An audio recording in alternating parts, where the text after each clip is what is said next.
virtualiser, c'est ajouter une couche logicielle intermédiaire, dite hyperviseur, que l'on positionne au-dessus d'un matériel physique, afin de pouvoir présenter à un ou plusieurs systèmes d'exploitation tout ou partie des ressources réelles de ce matériel physique. Chacun de ces systèmes d'exploitation supporte un certain nombre d'applicatifs, et comme la base physique de ces machines est virtuelle, on appelle ces machines des VM pour machines virtuelles. Pour virtualiser, on s'appuie sur du matériel banalisé, donc IT. Les hyperviseurs savent présenter du matériel IT classique, mais pas le matériel broadcast comme les cartes SDI par exemple. Afin de franchir le pas de la virtualisation, il faut vraiment avoir franchi le pas de l'IP.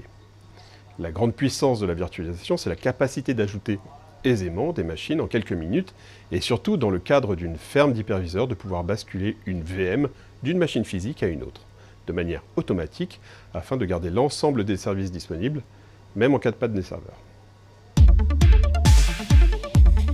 Premièrement, la virtualisation ne va pas sans un environnement tout IP, qui permet à lui seul de gagner énormément en densité de routage des signaux.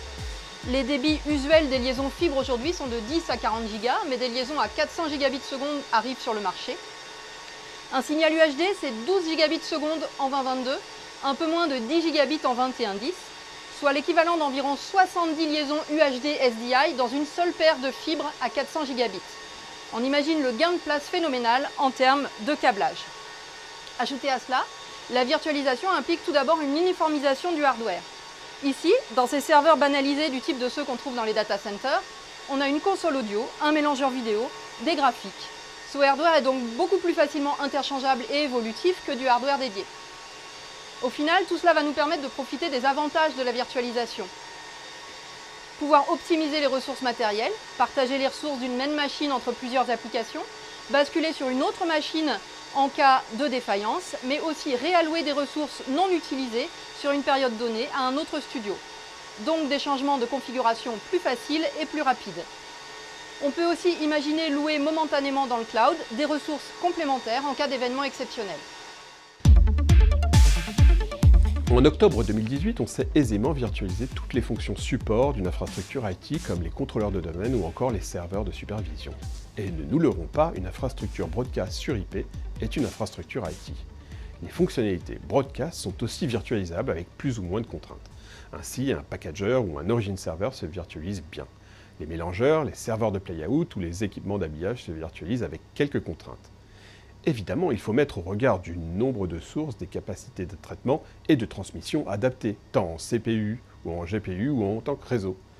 À ce jour, il faut dédier du matériel de chaque hyperviseur à certaines machines virtuelles afin qu'elles aient un accès direct au réseau, afin de limiter la variation de latence due aux différentes strates logicielles qui posent problème pour avoir une production propre. Typiquement, à ce jour, une production live virtualisée en SMPTE 2110 n'est pas possible.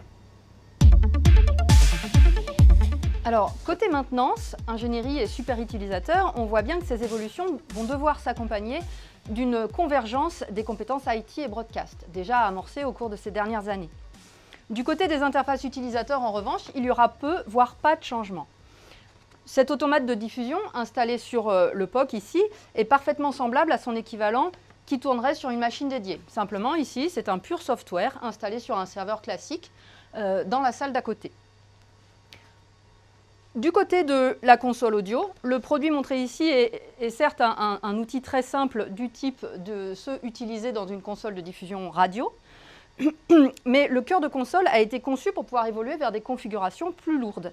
Et il est tout à fait possible aujourd'hui d'y connecter une surface de contrôle classique à travers les réseaux, puisque évidemment, dans une vraie régie, on ne se contentera pas d'un écran tactile. En parallèle de l'appropriation des standards existants côté IP et des évolutions technologiques liées à la virtualisation, l'essentiel des travaux de normalisation et de développement des constructeurs s'oriente désormais vers la couche d'orchestration, c'est-à-dire la façon dont les équipements et les signaux vont être détectés sur le réseau, contrôlés et routés, tout en s'assurant qu'on ne dépasse pas les capacités de l'architecture et qu'on maintient un niveau de sécurité optimal. C'est la couche invisible mais néanmoins essentielle entre les interfaces d'exploitation, les serveurs qui hébergent les traitements et les routeurs.